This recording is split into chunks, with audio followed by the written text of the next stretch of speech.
Hello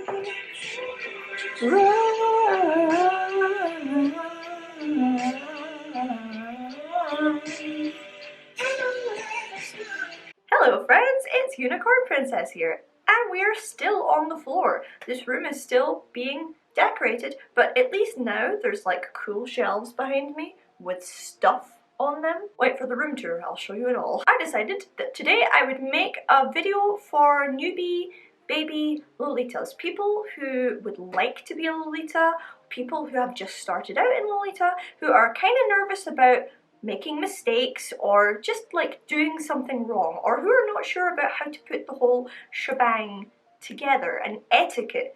You know, it's like visiting a new country. You want to do all your research on the language and the dress code and the offences and things, the food. So I'm here to hopefully provide for you some useful and helpful baby Lolita tips. Also, actually, just real quick before we get started, how do you feel about my Swan Princess do? I just got the Milky Swan special. Like, is this a special set? I'm not sure, but it's got this amazing capey thing, and I love it. And I'm just like, okay, so I've got a bow, I've got a tiny crown, we've got lots of like flowers. There's gold stars because there's like gold in the, you know, the trim and whatnot. All it's really missing is that adorable swan bag. Okay, let's get on to the categories. Category 1, composition. So I asked some of my friends who are starting out in Lolita, who are less familiar or less confident, what kind of things they wanted to know, and composition came up. I've done a full video on how to put a Lolita coordinate together here somewhere that you can watch. There's like 3 basic setups. OP, like this one whole dress. It's really easy to do, minimal effort. You can put on a cardigan just to like flesh it out a bit, and then it's all your regular Lolita stuff. Accessories, maybe a hat, maybe a bow, maybe a tiny crown, socks and shoes, and you're ready to go. JSK, which is a jumper skirt, they've got the strappy bits. You gotta wear a blouse underneath, or what we call a cutso, which is like Lolita t-shirts. That's the best description I have, because you gotta cover those shoulders, you know, no naked shoulders. And again, socks, shoes, some kind of head shebang. And you can also do a skirt and blouse scenario. It doesn't have to be a dress, and you can either have a blouse tucked into it, or you can have a cutso Lolita t-shirt type thing tucked into it. And again, socks, shoes, accessory situation. You can also add something like wristy cuffs if you've got short sleeves. You can also do it if you have long sleeves. I see a lot of people wearing wristy cuffs with long sleeves. That works too. I also have a top 10 Lolita tips video that I will link somewhere. That's just like general advice for what to wear, how to put it together. As long as you're creating this basic silhouette, any combination of things will work. As long as you've got a skirt, a JSK or an OP, cardigan, blouse, whatever, cutso, plus your socks, your shoes, and your head shebang, you're good to go. This leads me to the next category, which is style. There are 3 main categories of style in Lolita, and then a whole bunch of like subsections as well. So if you don't know what your style is going to be, here are your main 3 possible options. You have sweet, which is my do. You got all the pastel colors, pink, lilac, sometimes yellow, a lot of pastel blue, all of the cute themes, bears, toys, cake, sweets, all of that stuff, flowers, sweet Lolitas, like a lot of poof in their silhouette. All of the styles come with different levels, variations on how fancy you want to be, all the way from like very casual at the bottom, where you can wear a skirt and a cutso tucked in, little beret, and that's you pretty much, all the way up to like tea party mode, where you've got bows on top of your bows and a crown and, you know, everything. Next we have classic, which is much more mature looking. The tones are muted. You've got like brown and grey and blacks and whites and creams. The shape tends to be a little more A-line and less cupcakey. They tend to have less frills and less like fuss going on, and classic Lolitas are less likely to do the OTT thing where they're just layering bows upon bows upon bows. This long ears, sharp ears JSK is kind of an example of something a little bit more classic. It's longer, it's A-lined, you can see it's like browns and golds, a little bit mature looking. So if that's more of your jam, you might be into classic Lolita. And then of course there's gothic, and that's really easy to spot because it's pretty much 80s and 90s British goth. All of its motifs, all of its colours merged into the Lolita shape. So you've got all of these cute puffy dresses, but then it's like black with crosses and coffins and bats. I'm a big fan of gothic Lolita. I just haven't had the chance to add it to my wardrobe yet because it is expensive to do a style change. This is a pro tip in the style section. When you're just starting out, you gotta be sure, you gotta be pretty sure about what style you're currently into, because let's say you start out in sweet. Once you've got all your pink things together and you see like a lilac dress next month, you can mix that lilac dress with your pink accessories, and that's not really a problem. You don't have to buy a whole new wardrobe just because you found a lilac dress instead of a pink dress that you like. But if you've chosen sweet and then you realize that it's only gothic stuff that you want, you're gonna have to buy an entire new outfit like in one go before you can wear it. You're gonna have to buy the shoes and the socks and the blouse and all of the head shebang to match your gothic do. Sometimes the colours don't match and the motifs don't match, so if you're gonna choose a style, think about it pretty good before you start buying stuff. There are smaller subcategories of Lolita as well. There's like country Lolita, Hime Lolita, sailor Lolita, but they're all like smaller offshoots really of the main three, but they're also cute, so you can look at them too. And the cool thing about it is, like any fashion, you're not like secluded to one style. If you started out in sweet and then you just get the desire to be more classic looking, you can just go out and get classic stuff. You don't have to stay in the sweet section just because you started there. I know plenty of Lolitas whose style range across the whole spectrum of styles, and that's super cool. You can do that. This leads me to my next category, which I've titled mixing. Simple way to explain this is, especially when you're starting out, it's not a good idea to try and get your Lolita stuff from mainstream shopping like Primark, for example, because most of the time they don't work. Sometimes you can find things that are amazing. You can like thrift things, find things in charity shops that are just like absolutely perfect for what you want to do, but especially when you're starting out, you're less sure of what is lollyable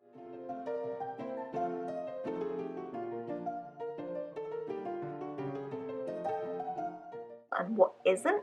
So I would just steer clear entirely of trying to buy from like normie places, because you might accidentally make a faux pas. For example, if you're like in Primark and you find the most perfect pastel pusheen socks, they are super cute, but they're not going to go with your coordinate. Most likely, they're not going to go with your coordinate.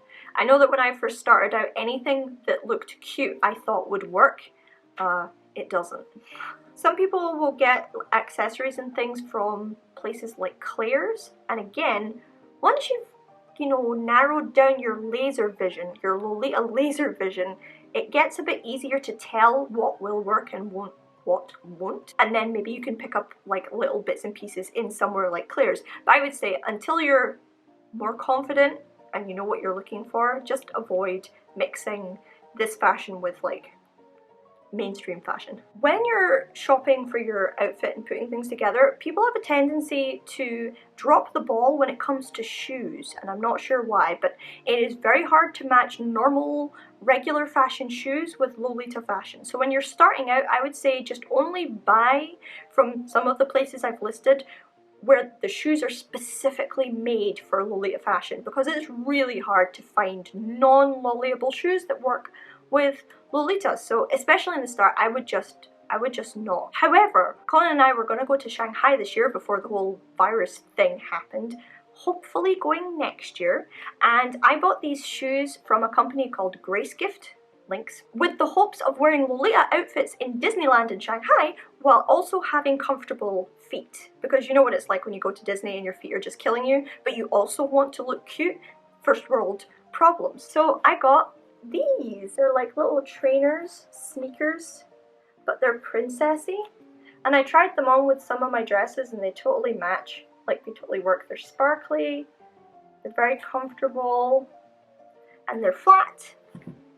So, I'm not saying that you can't wear non-specific Lolita shoes with Lolita. You can, but I would say that it's kind of a skill that is acquired over time. A little bit like your laser vision for Lolitable things. So just wait a little while, take some pictures, or take a person to consult who's in the fashion and they will help you with these things. And if you can't do that, just get pictures from the internet that are specifically Lolita fashion pictures and use them to compare and contrast. Okay, this leads me to my next section, which is about where to get your Lolita stuff. Most of my stuff comes from online because I live in Scotland and there's basically no Lolita stores, brick and mortar Lolita stores in the West. In America, in San Francisco, there's an Angelique Pretty store and a Baby the Stars Shine Bright store, I think. And in Paris as well, also Angelique Pretty and maybe a Baby the Stars Shine Bright store too.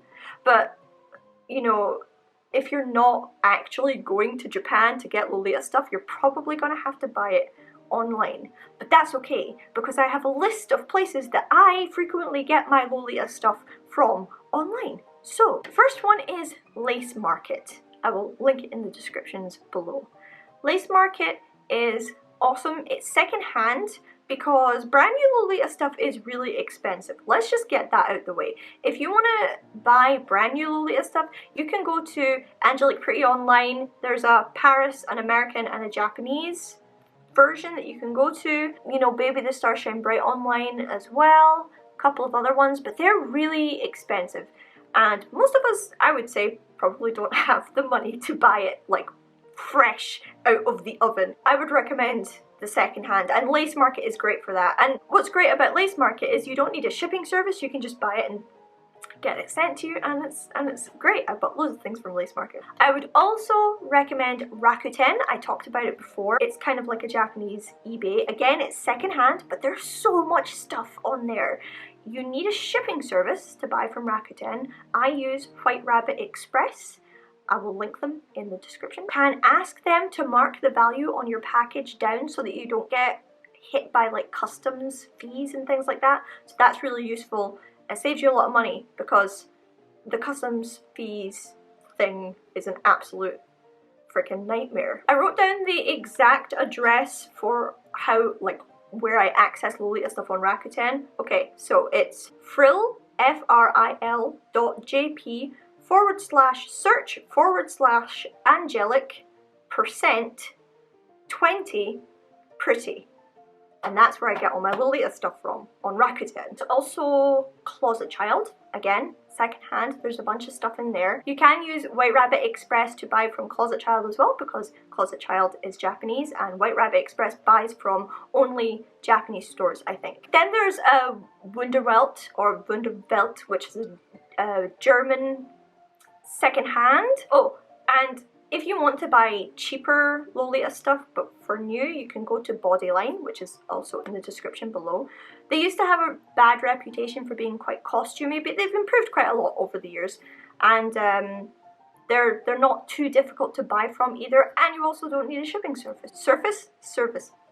So if you want less expensive Lolita stuff that's still pretty good quality, you can go to Bodyline.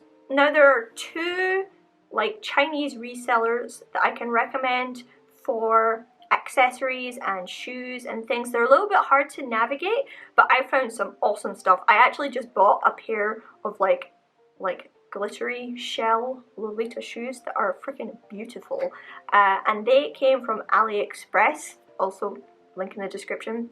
It is, like I say, a little bit hard to navigate, but you don't need a shipping service. You can just buy from them and they will send your stuff straight to you, so that's very exciting. And then there's Taobao. Again, a little bit hard to navigate. It's like a Chinese kind of like a Chinese eBay, and there are some specific Lolita brands that exist on Taobao, things like Infanta and Souffle Song and Chess Story, which all make totally legitimate Lolita stuff that is like very popular. You can find that stuff sold on Lace Market as well. So that's it for all of my online stores that you can shop from. Secondhand is big advice to newbie Lolitas. I had a question about makeup, Lolita makeup, so I will tell you what makeup I use and what makeup I would generally recommend for Lolitas.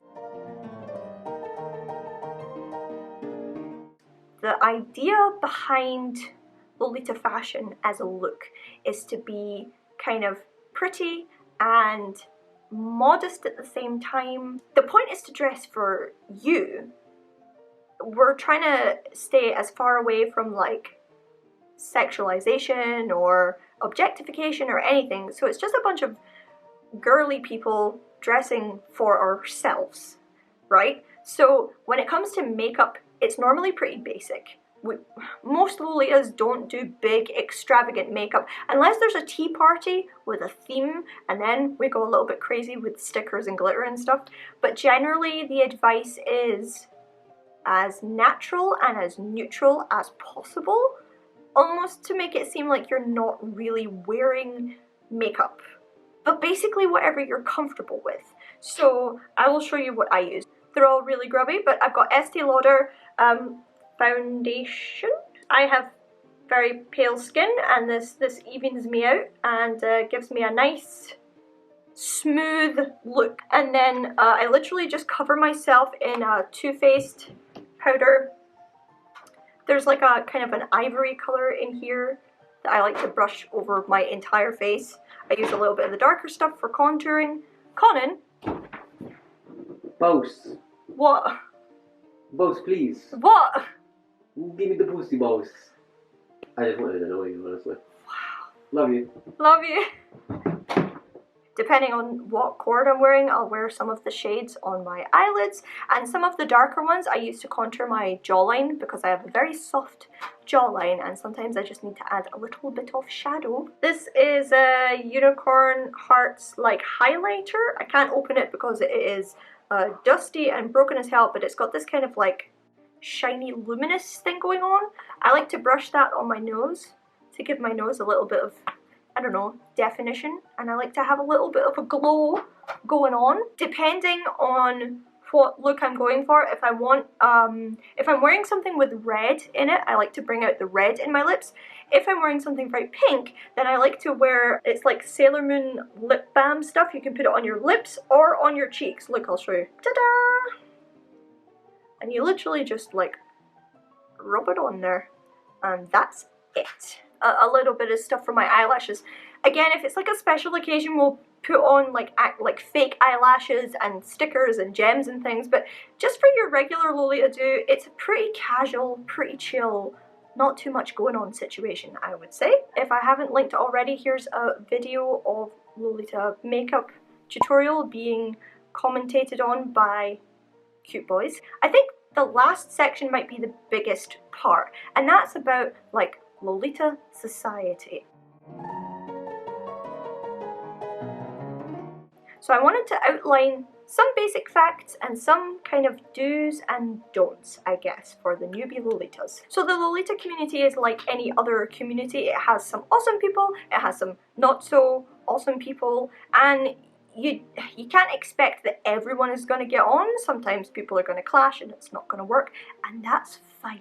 That's just part of making friends in a new group. So you just gotta like talk to people, get to know them a bit and see who seems cool, and then, you know, hang out with them like you would in any other group of people. I watched an awesome video recently by a girl called Rose Nocturnalia, I think, and she just gave this very blunt, very straightforward video that I'll link somewhere about stopping explaining Lolita fashion to strangers. So this is like, if you're coming into the fashion, this is something you should probably know, that there's a stigma around the word in the West, and therefore there is a stigma around people who don't know what Lolita is.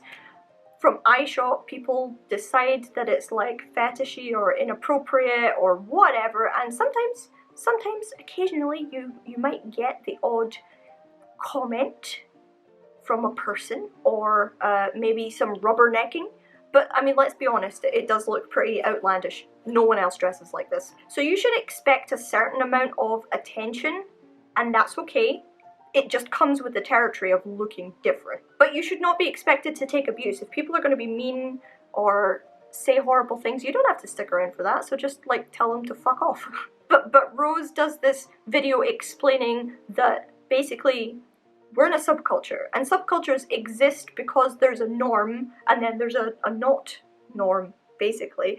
And you know, we're in this because we're defying the norm. So why are we trying to seek so much approval from the people who live in the norm? It's unnecessary, and she's totally right. It is completely unnecessary. You can be weird, and you don't have to justify it by explaining what it is and where it comes from. I've done videos before explaining what it is and where it comes from, just to be informative, but you know, I'm gonna take your advice and stop over-explaining it to people, because it's just, you don't need to justify why you're wearing clothes. There's a big argument that goes on about certain people being allowed into the fashion, or certain people taking part in the fashion, and it's normally from sissies, DDLGs, ABDL, people who identify as like nymphettes. There's some tension there. I also have a video on that. It's about DDLG specifically, but it kind of covers all of these. The reason why we keep these things separate, and it seems really obvious, honestly. I don't know why it requires so much explanation. But there's a time and a place for your kink stuff, right? Most people would agree that you don't whip out your sex life at school. You don't, I mean, I kind of hope you don't really have a sex life at school, but I mean, you know what I mean. Generally, you don't go to work and start talking about what you and your partner do behind closed doors, because it's generally not appropriate, and it would probably make your colleagues uncomfortable, it would probably make your classmates uncomfortable. Lolita fashion is a space where people tend to come to not feel sexualized. It's kind of like a primary part of Lolita fashion is not feeling sexualized by other people. We don't like to mix communities that are primarily sexy with Lolita, which is primarily not sexy. That's not to say that you can't be into all of those things and wear Lolita, but just don't whip it out in a meet. It's general basic etiquette. Don't whip your dick out in a meet. Just don't do it. Anyway guys, I think that's it. I don't know what else to add. Again, please let me know in the comments if this was helpful. If there's questions I haven't answered, let me know. I can make another video.